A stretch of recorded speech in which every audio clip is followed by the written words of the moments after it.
ഏവർക്കും പ്രണാമം. നമുക്ക് ശ്രീകൃഷ്ണ ചരിത്രത്തിലേക്ക് തന്നെ മടങ്ങാം. ബലരാമൻ ആദ്യം പ്രഭാസ തീർത്ഥത്തിൽ സ്നാനം ചെയ്തിട്ട് പൃഥൂദകം, ബിന്ദുസരസ്, ധൃതകൂപം, സുദർശനം, വിശാലം, ബ്രഹ്മതീർത്ഥം, സരസ്വതി, യമുന, ഗംഗ എന്നീ തീർത്ഥങ്ങളിൽ സ്നാനം ചെയ്തുകൊണ്ടും നൈമിഷാരണ്യത്തിൽ എത്തി. അവിടെ ദീർഘസത്രം ചെയ്തുകൊണ്ടിരുന്ന ഋഷികൾ ബലരാമനെ ആദരപൂർവം സ്വീകരിച്ച് വിധിപ്രകാരം പൂജിച്ച് ഉപചരിച്ചു. സുഖോപവിഷ്ടനായ രാമൻ പുരോഭാഗത്ത് സഭാമധ്യത്തിൽ ഉയർന്ന ആസനത്തിലിരുന്ന വ്യാസശിഷ്യനായ രോമഹർഷണൻ എന്ന സൂതനെ കണ്ടു. താൻ വന്നത് കണ്ടിട്ടും യാതൊരു ഉപചാരവും കൂടാതെ ആസനത്തിൽ നിന്ന് ഇളകാതെ ഇരുന്ന സൂതനെ കോപത്തോടുകൂടി സൂക്ഷിച്ചു നോക്കി. വാസ്തവത്തിൽ ഭഗവാനെ പൂജിക്കുകയോ ഭഗവത് കഥകളെ കീർത്തിക്കുകയോ ചെയ്യുന്നതിനിടയിൽ ആരു വന്നാലും അതിനെ വിച്ഛന്തി വരുത്തിയിട്ട് എഴുന്നേറ്റ് ഉപചരിക്കേണ്ട ആവശ്യമില്ല. സർവജ്ഞനായ ബലരാമൻ അത് അറിയാത്തവനുമല്ല. എങ്കിലും വിധിവശാൽ പെട്ടെന്ന് കോപമുണ്ടായി.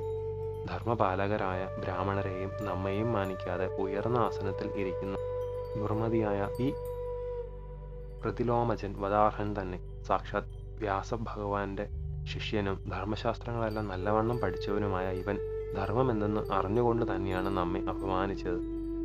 ഇന്ദ്രിയ സംയമനം കൂടാതെ വൃഥാ പണ്ഡിതനെന്ന അഭിമാനിക്കുന്നവൻ ധർമ്മശാസ്ത്രം പഠിച്ചത് കൊണ്ടൊരു ഗുണവും ഇല്ല. ധർമ്മിഷ്ഠന്റെ വേഷം കെട്ടി അധർമ്മം ചെയ്യുന്നവൻ പ്രത്യക്ഷത്തിലുള്ള അധർമ്മികളെക്കാൾ അധികം പാതകിയാണ്. അതിനാൽ ധർമ്മ സംരക്ഷണത്തിനായി അവതരിച്ച ഞാൻ ഇവനെ വധിക്കേണ്ടതു തന്നെ. ഇപ്രകാരം നിശ്ചയിച്ച് നിരപരാധിയായ സൂതനെ വധിച്ചു.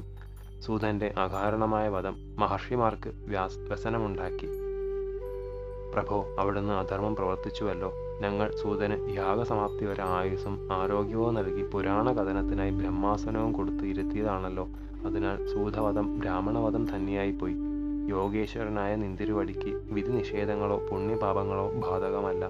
എങ്കിലും ലോകം ശ്രേഷ്ഠന്മാർ ആചരിക്കുന്നതിനെയാണല്ലോ അനുകരിക്കുന്നത്. അതിനാൽ അവിടുത്തെയും ഞങ്ങളുടെയും സങ്കല്പങ്ങൾക്ക് വിരോധമല്ലാത്ത തരത്തിൽ സ്വയം പ്രായശ്ചിത്തം ചെയ്താൽ അത് ലോകത്തിന് മാർഗദർശനമായിരിക്കും എന്ന് പറഞ്ഞു.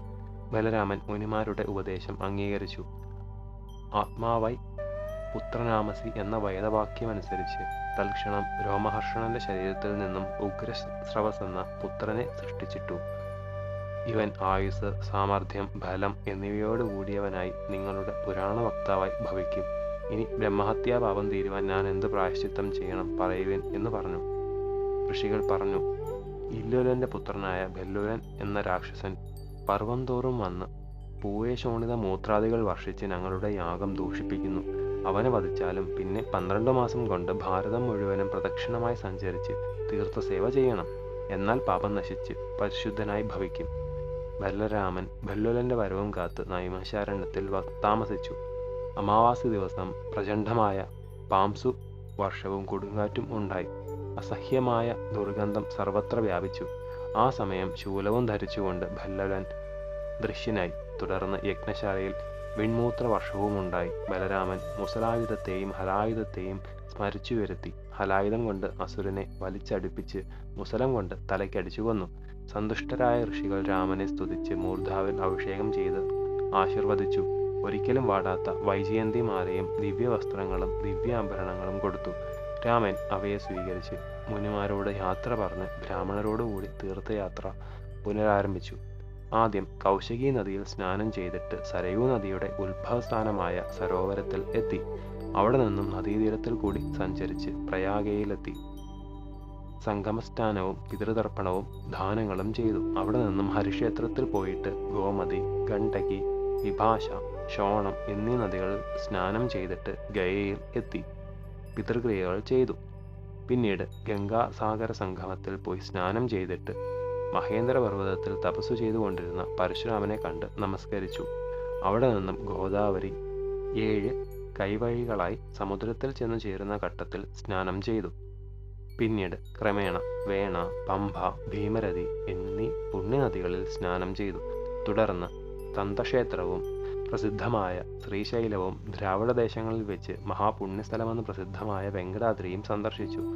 അവിടെ നിന്നും സർവകാമവരേശ്വരിയായ കാഞ്ചീപുരം കാമാക്ഷിയെയും പുണ്യനദിയായ കാവേരിയെയും ശ്രീഹരിയുടെ നിത്യസാന്നിധ്യത്താൽ പുണ്യതമായ ശ്രീരംഗവും ഹരിക്ഷേത്രമായ ഋഷഭാദ്രിയും ശ്രീ മീനാക്ഷി ക്ഷേത്രമായ ദക്ഷിണ മധുരയും സന്ദർശിച്ചിട്ട് മഹാപാതക നാശനമായ രാമേശ്വരത്ത് എത്തി.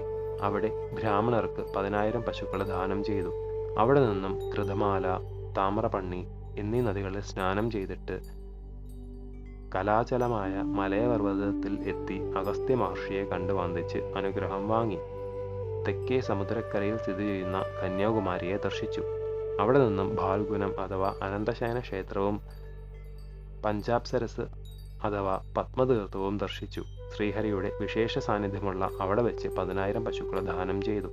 അവിടെ നിന്നും ത്രിഗർത്തകങ്ങളെന്ന് പ്രസിദ്ധമായ കേരള ദേശങ്ങളിൽ കൂടി യാത്ര ചെയ്ത് ശ്രീ ശിവന്റെ നിത്യസാന്നിധ്യമുള്ള ഗോകർണം ദർശിച്ചു. പിന്നീട് ദ്വീപത്തിൽ വസിക്കുന്ന ദുർഗാദേവിയെ ദർശിച്ച ശേഷം ശൂർഭാരക ക്ഷേത്രം ദർശിച്ചു. യാത്ര തുടർന്നു താപി, പയോഷ്ണി, നിർവിന്ധ്യം എന്നീ നദികളിൽ സ്നാനം ചെയ്തുകൊണ്ട് ദണ്ഡകവനം പ്രാപിച്ചു. അവിടെ നിന്നും പോയി രേവാ നദിയിലും മനുതീർത്ഥത്തിലും സ്നാനം ചെയ്തിട്ട് പ്രഭാസത്തിൽ തിരിച്ചെത്തി. അവിടെ വെച്ച് യാത്രക്കാരിൽ നിന്നും കുരുപാണ്ഡവ യുദ്ധം നടന്നതും സർവ്വരാജാക്കന്മാരും മരിച്ചതും അറിഞ്ഞു. ഭൂഭാരം മിക്കവാറും തീർന്നുവെന്ന് രാമൻ കരുതി. അവസാന ഘട്ടത്തിൽ ഭീമനും ദുര്യോധനനും ഗദായുദ്ധം ചെയ്തുകൊണ്ടിരിക്കുന്നതായി അറിഞ്ഞ് അവരെ തമ്മിൽ സമാധാനിപ്പിക്കാൻ ആഗ്രഹിച്ച് കുരുക്ഷേത്രത്തിൽ എത്തി. ദ്വന്ദ്വയുദ്ധം വീക്ഷിച്ചുകൊണ്ടിരുന്ന ധർമ്മപുത്രരും അർജുനനും ശ്രീകൃഷ്ണനും ബലരാമനെ വന്ദിച്ചിട്ടും ബലരാമന്റെ ആഗമനോദ്ദേശത്തെ അറിയാതെ ഒന്നും മിണ്ടാതെ നിന്നു. ബലരാമൻ ദുര്യോധനെയും ഭീമനെയും നിഷ്ഫലമായ യുദ്ധം മതിയാക്കാൻ ഗുണദോഷിച്ചു നോക്കി. പക്ഷേ അവർ രണ്ടുപേരും പൂർവ്വവൈരവും ദുർവാക്കുകളും ദുഷ്കൃത്യങ്ങളും ഓർത്തോർത്ത് ബദ്ധവൈരത്താൽ കലുഷിത ചിത്തനായിരുന്നതിനാൽ ആ ഉപദേശം ശ്രദ്ധിച്ചില്ല. അതും കാലദോഷം തന്നെയാണെന്ന് രാമൻ കരുതി വീണ്ടും നൈമിഷാരണ്യത്തിൽ തിരിച്ചെത്തി. ഋഷികൾ രാമനെ കൊണ്ട് യാഗങ്ങൾ കഴിപ്പിച്ചു. ആ ഋഷികൾക്കും ഭഗവാൻ ബലഭദ്രൻ വിശുദ്ധ വിജ്ഞാനം ഉപദേശിച്ചു കൊടുത്തു. യാഗാനന്തരം സ്വപത്നിയോടുകൂടി അളവത സ്നാനം കഴിച്ചു. ശേഷം ചരിതം നമുക്ക് അടുത്ത ഭാഗത്തിലൂടെ കാണാം. ഗുരുപാദങ്ങളിൽ സാഷ്ടാംഗ പ്രണാമത്തോടെ നമസ്കാരം.